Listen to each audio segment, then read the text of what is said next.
경제라는 거는 항상 구조조정하고 경기, 그리고 어떤 사람들이 참여하느냐 이런 거에 따라서 많은 변화를 하는데, 저는 개인적으로 생각하기로 2013년이 엄청나게 중요한 해라고 생각합니다. 왜 그러냐 하면은, 여러분들이 보시면은, 지금 현재는 전 세계가 다 경제 발전에 매진하고 있잖아요. 그러면 지금 현재가 그야말로 시장 경제의 시작이자 거의 끝이라고 볼 수가 있어요. 근데 2013년에 제가 계산을 해보니까, 1인당 전 세계 인구가 한 70억 정도 되는데, 경제 규모가 75조 달러 정도 돼가지고, 저희 인류 역사에서 처음으로 1인당 세계인, 그러니까 인류가 1인당 소득이 10,000불이 넘어가는 해입니다. 물론 거기에는 많은 인플레나 이런 요인들이 있지만, 어쨌거나 우리가 60년대 때 경제 발전을 할 때, 소득 10,000불이다. 그러면은, 대단한 나라의 선진국이었다. 그러니까는 세계가 10,000불이 됐다 그러면은, 일부 저개발 국가나 개발도상국가들이, 아직 막 많이 발전을 해야 될 여지는 있지만, 그 여지가 상당히 줄어들었다 하는 걸 얘기를 하는 겁니다. 그 다음 두 번째는 1995년에 WTO가 출범하고 난 다음에 세계화가 급속하게 진전이 돼가지고 세계 경제 규모에서 무역이 차지하는 게 50%를 이미 넘어버렸어요. 그 얘기는 뭐냐? 각 국가가 자기 고유의 산업을 가져야 된다면은 더 이상 밸류 체인을 갖다 형성한 게 다시 한번 이렇게 큰 흐름이 없으면은 이게 거의 고착화 돼가지고 무역 자체가 일어나기가 쉽지 않다는 얘기를 세계적으로 우리가 해석을 할 수 있는 거고, 이게 학술적으로 아직까지 증명이 된 게 아니고 저는 개인적으로 느끼는 하나의 가설입니다. 마지막으로 중요한 거는 결국 중국이었었는데, 중국이 과거에 사실은 1990년대 이전까지는 별로 이렇게 78년에 개혁개방에 합류를 했지만 그 이전까지는 별로 그렇게 큰 역할을 하지 못했는데, 2008년에 세계 금융위기를 맞이하고 난 다음에 중국에 그때까지 쏟아부은 각국에서의 투자가 1조 달러를 넘었거든요. 근데 그 중에서 투자한 회사들이 상당수 엑시스를 하게 됩니다. 자기 본사들이 문제가 되기 때문에. 그게 그 기업들이 현지에서 매각이 되는데, 그렇게 되고 난 다음에 한번 보세요. 2005년 딱 지난 다음에 2008년부터 5년이 지난 2013년부터 중국이 세계 무역 최대 국가로 올라섭니다. 이런 것들은 그냥 단순한 생각을 가지고 갈 수는 없는 것 같아요. 그리고 어쨌거나 그런 걸 제가 여러분들한테 한번 같이 얘기를 해드리고, 두 번째, 김한수 박사가 얘기한 아주 이 정치한 내용에다가 아주 쉽게 얘기를 하면은, 달러가 가지고 있는 이 안정성이라는 게 날이 갈수록 약화되는 걸 얘기하는 거고, 중국은 이때까지는 미국을 캐치업하는 거에만 관심을 가졌었는데 지금은 전 세계를 갖다가 동시에 본다는 얘기죠. 그렇게 보니까 유로의 변화, 그 다음에 달러의 변화, 그 다음에 지금 가지고 있는 세계 각국의 세계 경제에서 차지하는 기본적인 지분에 따라 가지고 중국 자체에서 기본적으로 자기 환율을 나름대로 가져가겠다 하는 게 내포되어 있는 거기 때문에 저는 지난번에 이 환율 제도를 갖다가 조정한 건데, 사실은 그 조정한 거에는 기본적으로 결국 중국 자체적으로 경제 발전을 해 나가기 위한 거지, 이때까지 했던 그런 형태로 가져가는 건 아닐 것이다 하고 제가 간접적으로 제가 개인적으로 생각하는 해석을 덧붙이면서 시작을 하도록 하겠습니다. 그거는 우리 토론자들이 시간을 좀 갖게 하기 위해서 그렇습니다. 그럼 지금부터 순서하고 관계없이 먼저 얘기하실 분들이 이때까지 토론 중에서 의미 있는 내용을 다시 한번 강조해 주시고 서로 질문하는 형식으로 시작을 하겠습니다. 제일 먼저 이문영 박사님 한번 좀 시작을 해주시겠어요? 네, 지금 뭐 북경에서도 그렇고 또 한국 언론에서도 그렇고 가장 지금 많이 알고 싶어하고 또는 고민하고 있는 부분들이 지금 아까 지만수 박사께서도 이야기했지만 실물과 금융 간의 괴리가 갈수록 확대되는 것 같아요. 그러니까 세계 최고의 거의 뭐 6천억 달러 가까이 미국 수출을 흑자를 내고 있는 중국이 그 약세로 가서 또 만약 그렇다면은 이론대로 한다면 금년에는 더 미국 수출 확대가 더 예상도 가능하고 첫째는 이제 그런 실물과 금융 간의 괴리가 그 어떻게 이 조정 균형 포인트를 향해서 어떤 걸 계기로 조정 국면으로 갈 수 있는지 제가 좀 궁금하고 두 번째는 지금 자원 가격 역시 굉장히 불안합니다. 또 세계 중국이 작년에 그렇게 많은 흑자를 냈던 것도 어부지를 한 건데 중국은 아시다시피 전형적인 이제 자원과 농산물 수입국가인데 이 부분들의 가격들이 떨어지면서 또 중국이 많은 어떤 그 엑스트라 이익을 좀 받은 거죠. 그래서 이런 어떤 세계 경제 불확실성이 또 중국 경제 불확실성을 증대시키고 나아가서 한중 관계마저 지금 이제 위협하고 있는데 이 부분에 있어서 우리 그 지 박사님하고 다른 분들이 황 소장님이 중국 정부에서 생각하는 개인이 생각하는 그런 불확실성을 좀 감소시키는 어떤 포인트가 있을 건지 부탁드립니다. 이런 상황을 중국이 어떻게 보고 있느냐 하는 이제 그 의문을 가질 수가 있는데 중국은 그럼 이 문제를 어떻게 보느냐는 의문을 가질 수가 있는데 그 중국은 우선은 수출 쪽에서 앞으로 중국같이 거대한 나라가 수출로 오래 먹고 살 수는 없다고 그 좀 포기를 한 것 같습니다. 그건 좀 이 포기를 하고 오히려 적극적인 대외 투자로 시장을 만들어가면서 또 금융소득도 얻어가면서 해외에서의 성장 요인을 좀 만들고 기본적으로는 내부에서 먹고 살아보자 이런 생각을 하는 것 같습니다. 그러다 보니까 일단은 적극적으로 자본을 밖으로 내보내는 이제 그런 그 어떤 행동을 하고 있고요. 그래서 실제로 작년에 자본 개정을 통해서 중국에서 한 3천억 달러 정도가 밖으로 나갔는데 그 이제 바깥에서는 뭐 외국인이 돈을 뺐다 그런 얘기를 했는데 중국에서 밖으로 나간 돈의 89%가 중국인에 의한 거였습니다. 중국 기업이나 중국 금융기관에 의한 거였습니다. 그래서 그런 방식으로 그 크게 금융의 해외 진출, 금융의 진출을 이제 또는 자본의 해외 진출을 추구하다 보니까 그 과정에서 그것의 다른 이름은 자본의 유출이고 그 과정에서 환율의 불안이 나타나고 근데 그거는 사실은 내심 감수하겠다는 생각이 있는 것 같다 뭐 이런 관찰입니다. 그래서 사실 지금 나타나고 있는 환율의 불안은 그러니까 아까 말씀하신 대로 수출 중심으로 무역하고 투자하고 그래서 무역 수지 적자 흑자에 따라서 환율이 결정되던 그런 체계에서 적극적으로 해외로 자본을 투자하고 그 과정에서 외자가 중국인에 의해서 유출되는 그런 새로운 대전환이 오늘의 제목대로 대전환이 일어나는 과정에서 그랬을 때 중국의 환율이 어떻게 안착할 거냐가 지금 불확실하기 때문에 거기서 생기는 어떤 여러 가지 의문이라는 그런 생각이 듭니다. 我也就这个两个李所长提出两个问题，提出自己的看法。第一个呢，就是如何保持这个实体经济和心理经济的一个平衡的问题。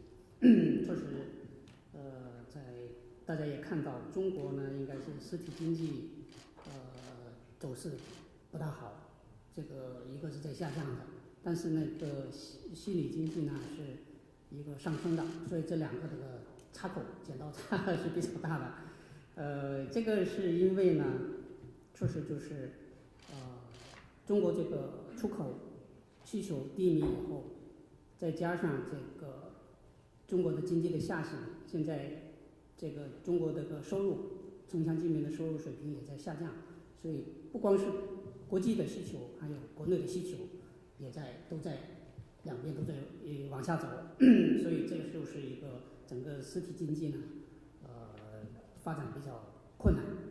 这样的话也是导致这个企业家对实体经济信心不足，不想投资，也不愿投资。另一个方面呢，因为中国大家也知道。经过这些年是货币是超发的，就是发行的货币比较多，我们的 M2 跟 GDP 相比，每年大概都是差7到8个百分点左右，所以超发的货币大量的都在这个，因为中国的人民币又不是那种可以自由像美元、欧元那种自由兑换的货币，可以到国际上的市场去稀释，所以都就留在中国。那留在中国这些钱肯定得找出口，那怎么办？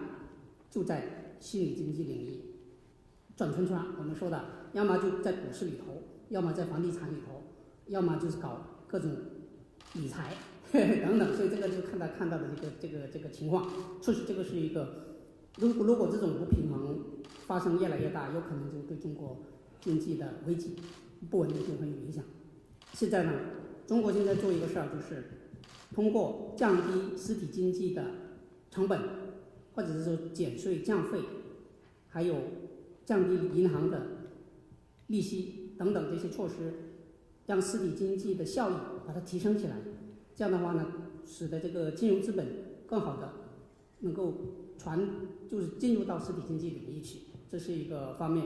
另外一方面就是刚才像支教授说的，中国现在把资金要推动资金走出去，通过中国资本走出去。因为去年中国是基本上是吸引外资和对外投资是基本上平衡了。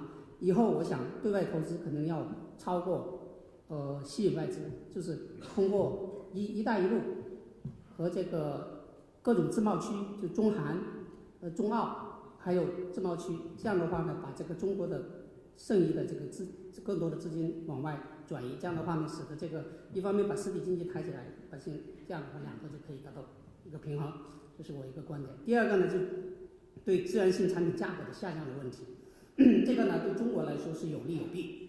有利的方面，就是因为中国铁矿石、石油还有很多的一些原材料它是进口的，这样的话呢，这些自然性产品价格的下降对中国节省成本有好处。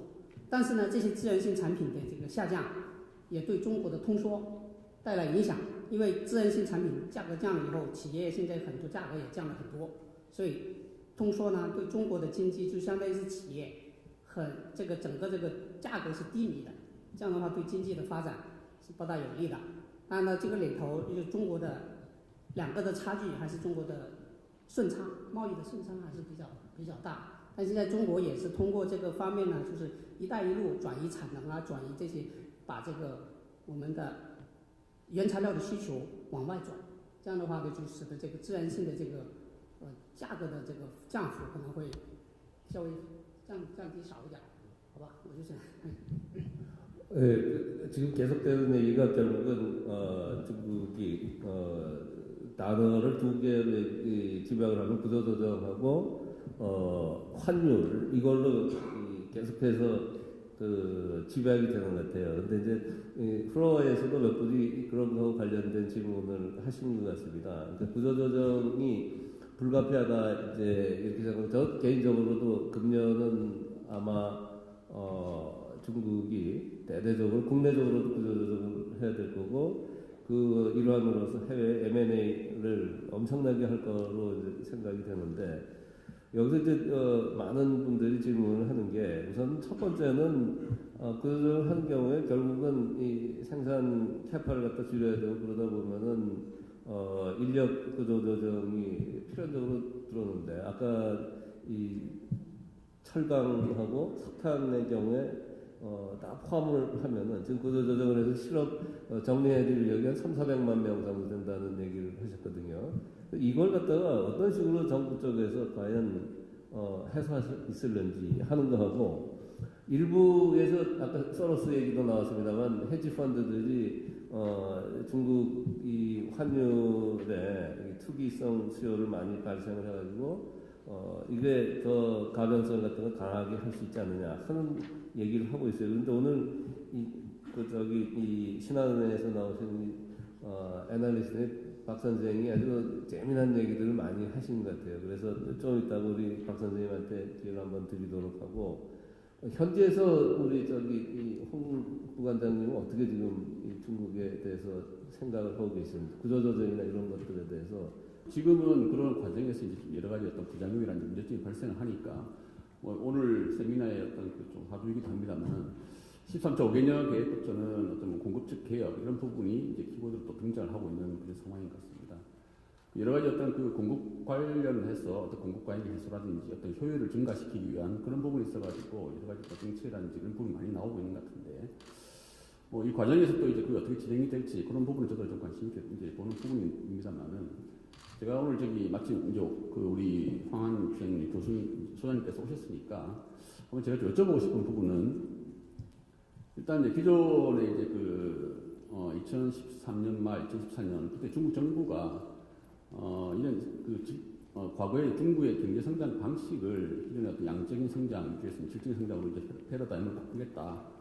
그렇게 하고 이제 많은 어떤 개혁적인 조치를 발표를 했는데, 지금 그때 이제 얘기한 것 중에 중요한 부분이 또 시장의 어떤 기능, 시장의 역할을 또 강조한 부분이 있었습니다. 그 기존의 중국의 어떤 사회주의 그 시장 경제 체제 하에서 사실 정부의 어떤 그 주도로 해가지고 어떤 경제 성장을 이끌어왔는데 그 2, 3년 전부터 이제 정부가 얘기한 부분이 결국 어떤 그 자본주의 시스템처럼 시장의 어떤 역할, 기능을 좀 더 강조하게 한 그렇게 이제 어떤 성장 방식의 또 변화 그런 부분 많이 얘기를 했는데 지금 이제 올해부터 공급적 개혁이 이제 화두로 되면서 여러 가지 어떤 그런 부분에 그 일련의 정책이 많이 이제 또 발표가 될 것으로 예상이 되고 있습니다. 제가 이제 느끼기에는 그럼에도 불구하고 현재 그 어떤 지방 정부라든지 어떤 시장의 반응은 정부의 어떤 그 정책 여전히 어떤 시장의 기능보다는 정부 주도로 여러 가지 어떤 그 정책이 발표가 되고 규제가 나오고 있고 또 행정 지도에 따라 가지고 이제 많은 부분이 정부 주도로 이제 이끌어가는 그런 부분이 이제 여전히 이제 그 이어지고 있다.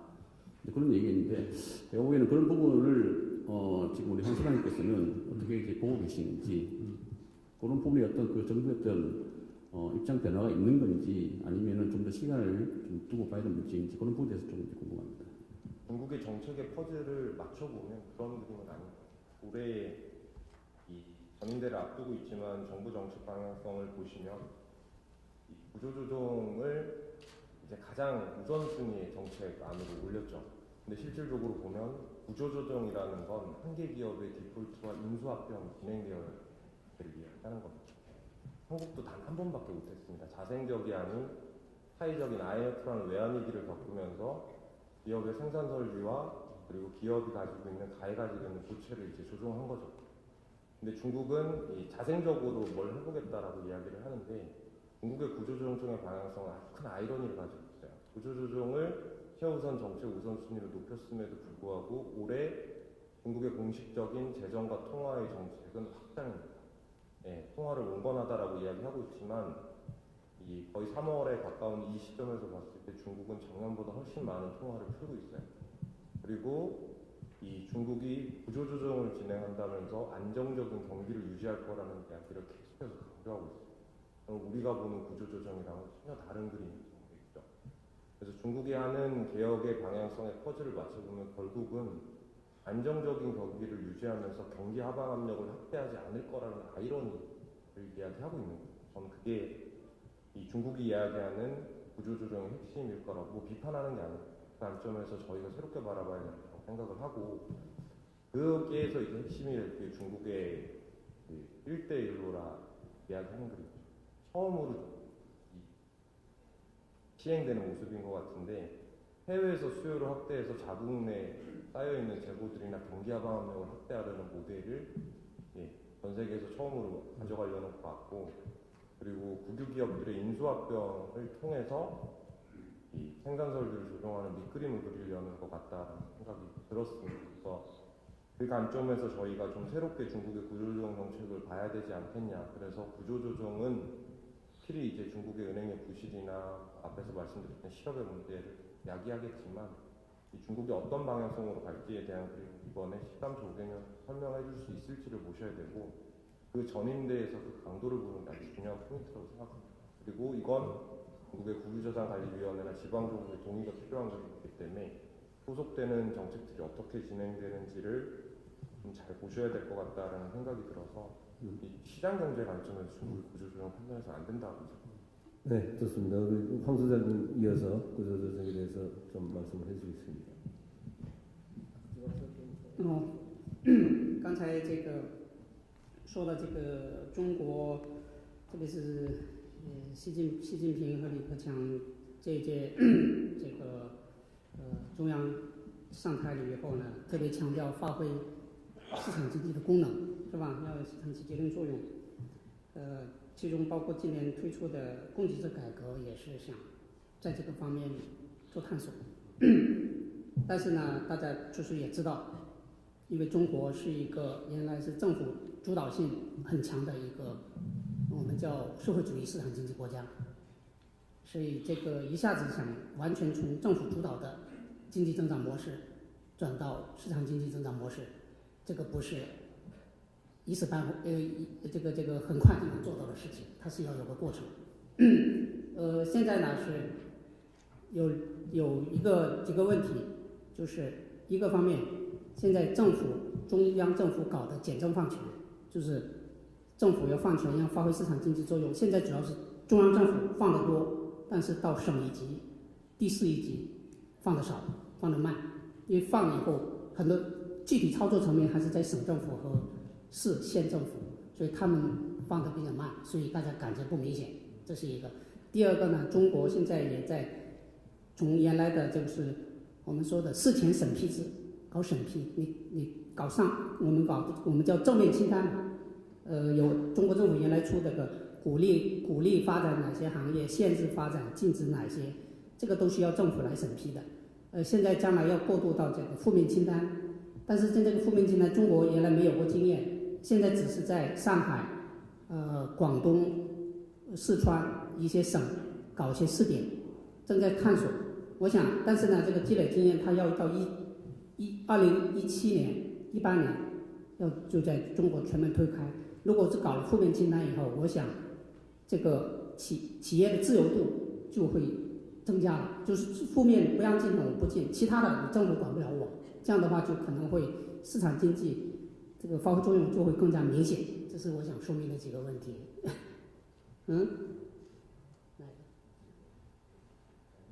裁员啊，他现在裁员呢就是这样，这个中国这个搞这个供给侧这个结构，特别是去产能，是吧？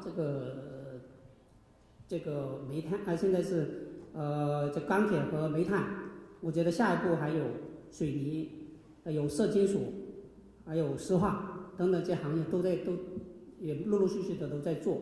这是肯定是有一批这个工人在下岗失业。那这个呢，按照中国以往就朱镕基的时候曾经也做过这个国有企业叫脱困这个减员脱困的这个经验。一个呢，它就是有一部分已经快到退休年龄了，国家出一份钱买断，就说比如说剩2年到3年就退休了，就国家就不安置了，给一笔钱给你，你就回家休息了，这是一个。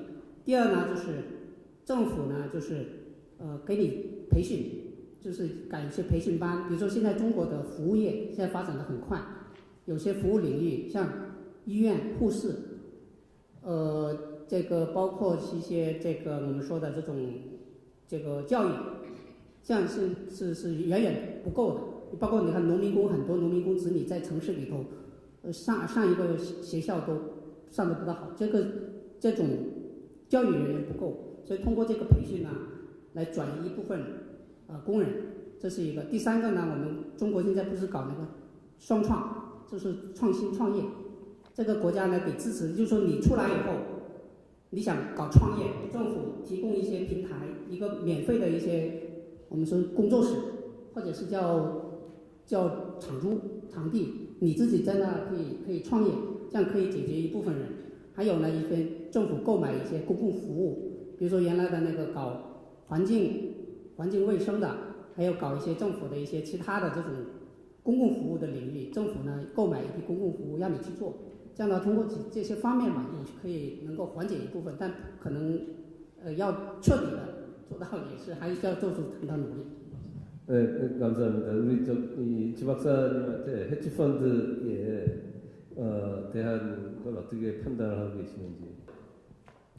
중국의 위안화에 대한 공격이 있다고 하고 또 홍콩 달러 페그제 자체에 대한 공격도 있었다고 하고 이제 여러 얘기가 있는데 실제로 그 중국은 이제 뭐 3조 3천억 달러 정도의 외환보유를 갖고 있고 경제 규모가 세계 2위로 큰 나라고 홍콩도 사실은 외환보유 규모로 세계 5위쯤에 대한 우리나라랑 비슷한 규모의 나라는 우리보다 훨씬 작은데 외환보유고는 굉장히 많은 나라입니다. 그래서 실제로 그런 공격이 어떤 중국의 외환 시장이나 홍콩의 외환 시장을 흔들기 위한 공격이라고 보는 거는 그 헤지 펀드들이 하는 그 말을 그대로 믿는 거는 그건 좀 적절치 않은 것 같고 그걸 믿는 그거보다는 중국 시장을 흔들어서 홍콩 시장에서 어떤 이익을 추구하거나 또는 홍콩 시장을 흔들어서 또 다른 아시아 시장에서의 이익을 추구하는 그런 전략의 일환으로 이제 일종의 이제 중국을 어떤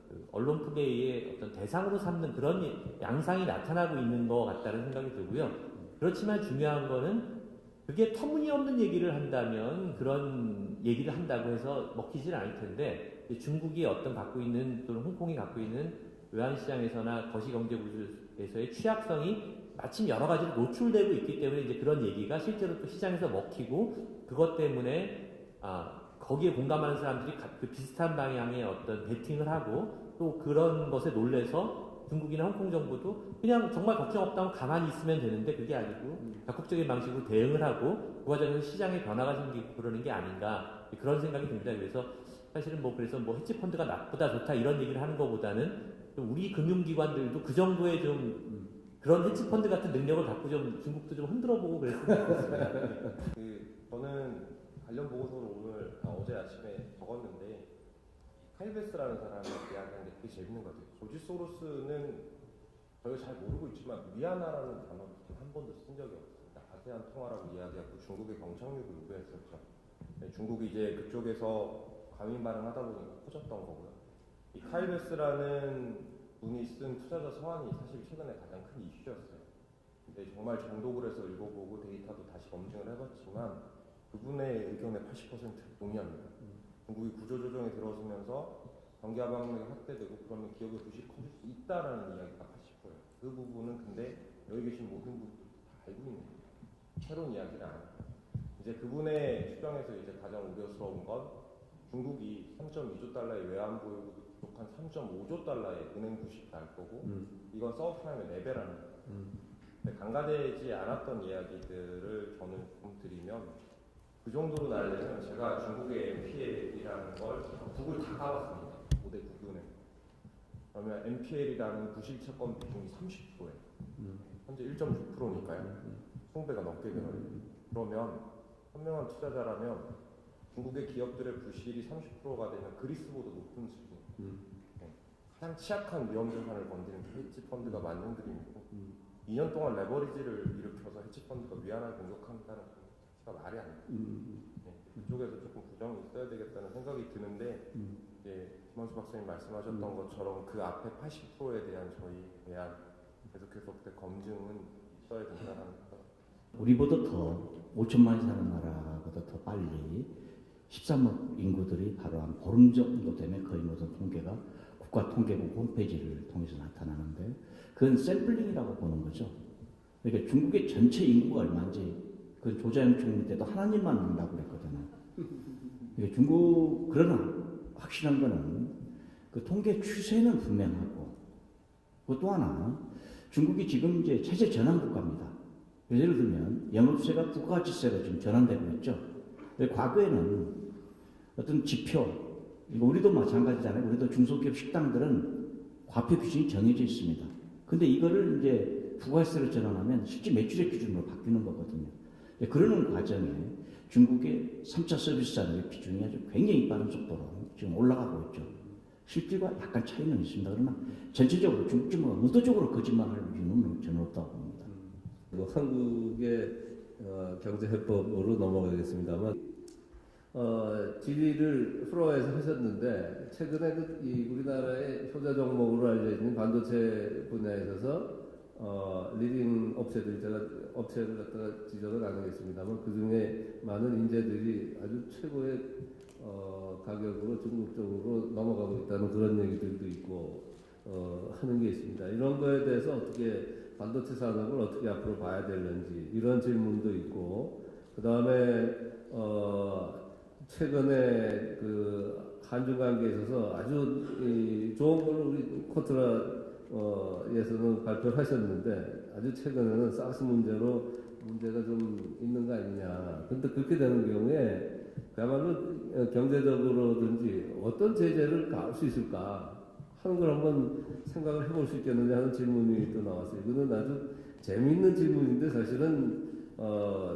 아주 구체적으로 얘기하기는 좀 모호한 거 아닌가 하는 생각이 듭니다. 저는 그거보다도 제일 중요한 게 아까 박석중 애널리스트가 보는 견해에 있어서 최종 조립에, 그러니까 소니가 나중에 약화되고, 아까 이 삼성이나 LG 아니면은 이 현대자동차들이 이게 약화되는 반면에 중간 부품업체들을 상당히 중요하게 봐야 될 거다 하는 얘기를 하셨어요. 그래서 이런 것까지 포함한다면은 사실은 중국발 한국의 구조조정을 갖다가 아주 급격하게 해야 될 필요도 있지 않겠느냐 하는 생각을 저는 개인적으로 하고 있어요. 그래서 그런 거에 대해서까지 포함해가지고 한국이 앞으로 어떻게 해야 되는지 아주 어려운 문제입니다. 근데 한국의 활로에 대해서 좀 더 구체적으로 좀 얘기를 해주실 수 있을지 모르겠어요. 제가 아까 발표 때는 이제 요즘 이제 한중 관계가 어떤 사상 최고의 어떤 최상의 관계다 이렇게 말씀을 이제 드렸고요.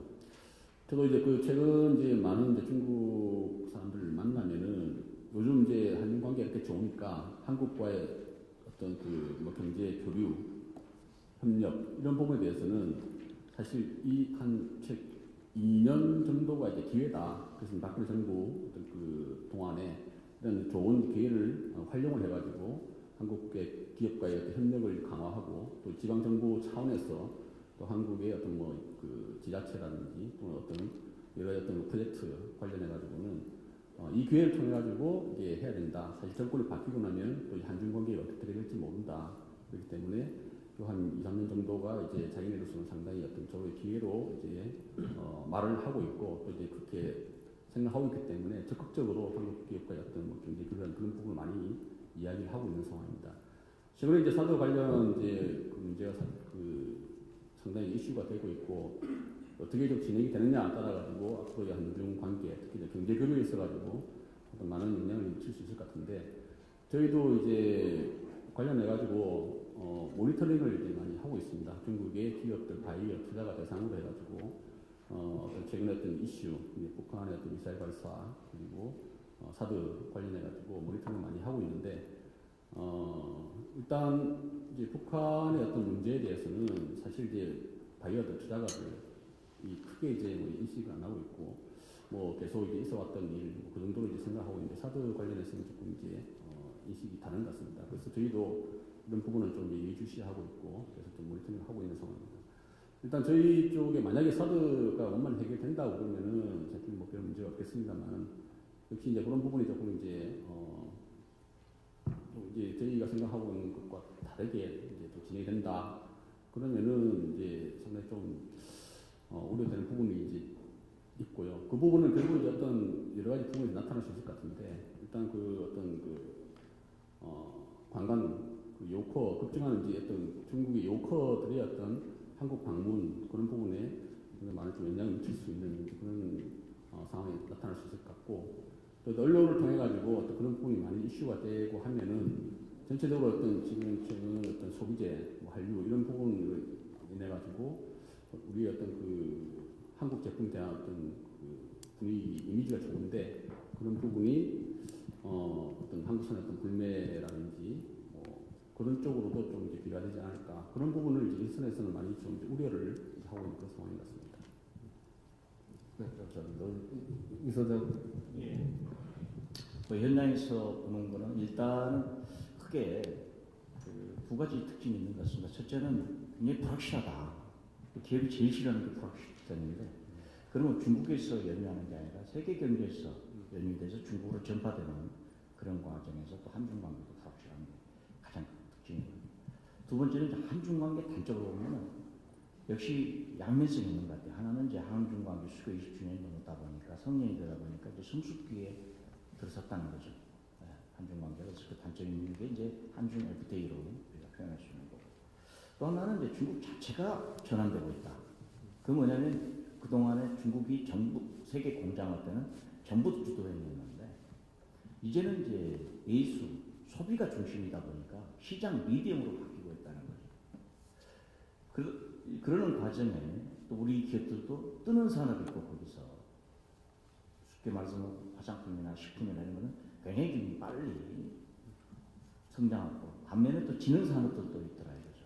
그래서 이제 이런 것들을 종합해보면 첫째 이제 여기 계시는 중국에 관심이 많은 분들에게 제가 부탁드리고 싶은 거는 중국 현지 상황에 대한 정확한 이해가 좀 필요하다 하는 그 부분이고 그래서 굉장히 많은 언론들 또는 뭐 주식을 하시는 분들의 뭐 너무 극단적인 표현보다는 자기 스스로의 공부를 통해서 자기 스스로의 판단력을 가져라. 또 두 번째는 중국은 굉장히 크다는 거죠.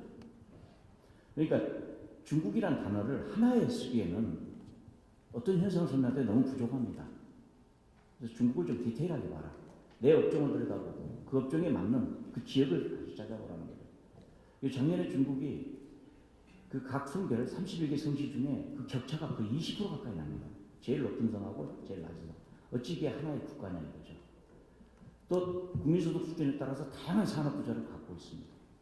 그래서 자기 업종에 맞는 자기 지역에 맞는 중국의 업종과 지역은 존재한다는 거죠.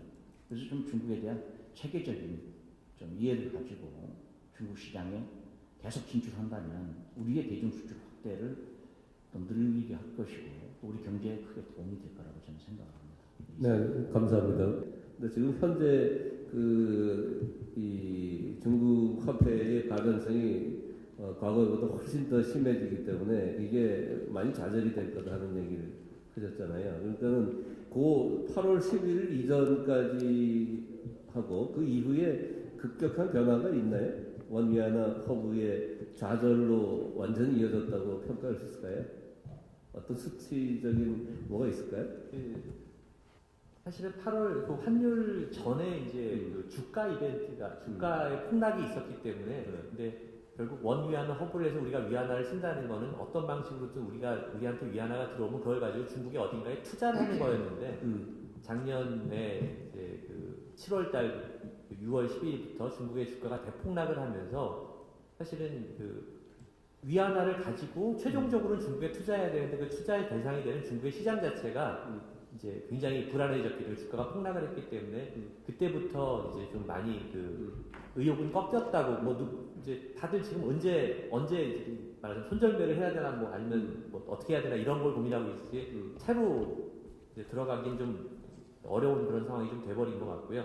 다만 그때 워낙 폭락을 해서 이제 바닥이다라는 인식이 있어서 조금 이제 그 중간 정도 내려간 것보다 오히려 나은 상황인지 모르겠습니다. 그리고 거기에 추가해서 위안화 약세가 시작됐기 때문에 결국 위안화를 들고 있으면 그걸 가지고 수익을 내기도 어렵고 불안한 상황이 됐고 그 돈을 자체도 약해지는 상황이 돼서 우리 금융사들이 고객들한테 위안화 투자를 하라고 권유하기가 좀 너무 어려워진 상황이 돼버린 거 아니에요?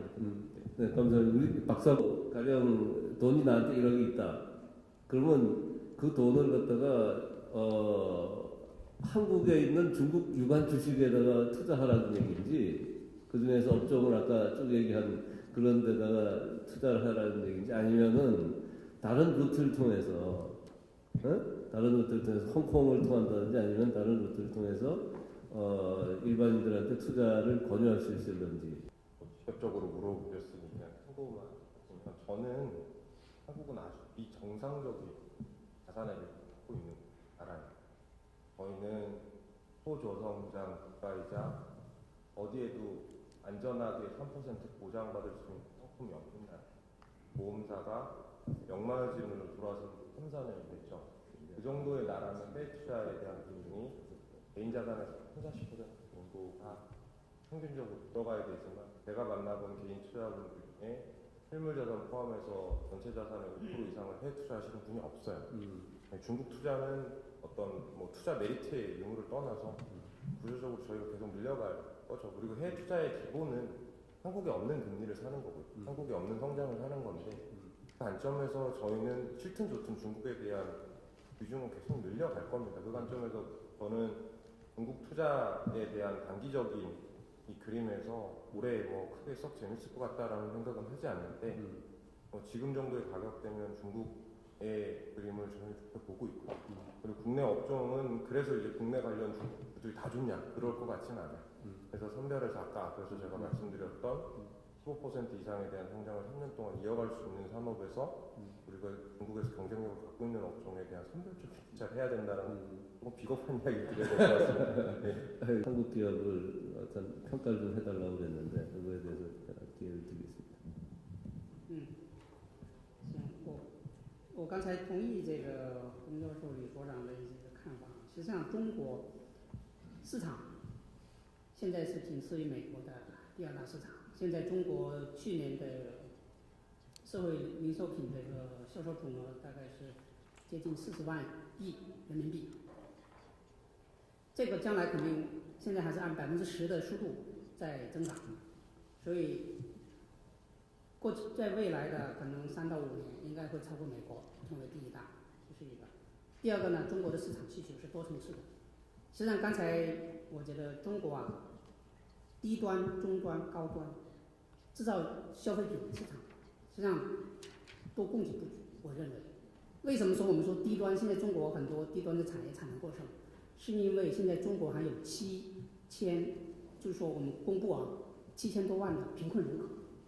这个贫困人口是因为收入低，他收入分配不够，所以他们的需求，像他们基本需求还没得到满足。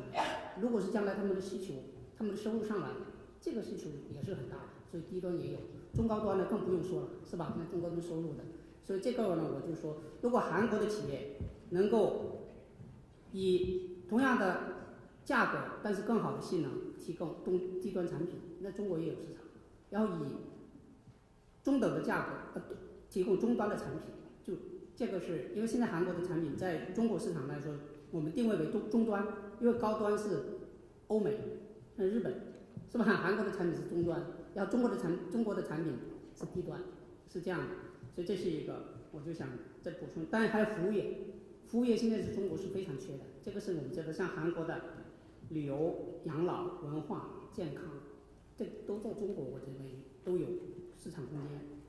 这是一个，还有产能过剩，就现在中国在往“一带一路”这个转移，跟钢铁啊什么的布局往那边转。如果但是呢，这些国家它很多它不要中国的低端的产能，他认为你中国低端产能好转移到我，他不干，他就要高点的技术的。那韩国这方面是有优势，你有品牌，你跟中国的企业一起，如果合作在一路一带的第3国家搞一些产能，我觉得也是很好的合作机会。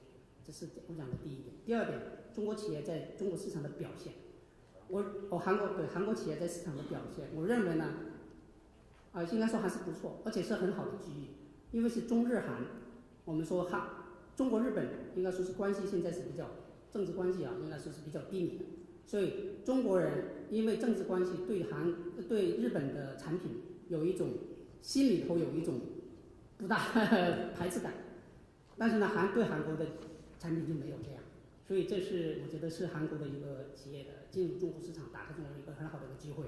但是韩国的表现呢，我认为是在跟中国政府的这个关系上做得很不够到位，因为中国刚才说了是一个政府在很主导的，中国跟韩国的企业跟中国政府打交道方面，我认为没有这个欧美的企业做得好。